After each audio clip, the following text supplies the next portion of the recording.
রাসূলুল্লাহ সাল্লাল্লাহু আলাইহি ওয়াসাল্লামের সাহাবীদের মধ্যে গরীবও ছিল, ধনীও ছিল।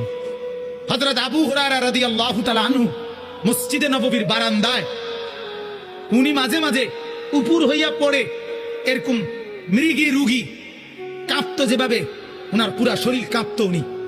আর অন্যান্য সাহাবীরা কাছে এসে ওনাকে বলতো, আবু হুরায়রা, তোমার বুঝি মৃগী রোগ?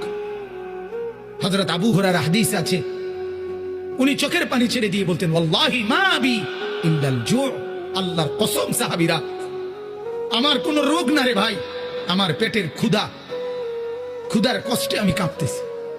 আবু হুরায়রা এমন অভাবী ছিল।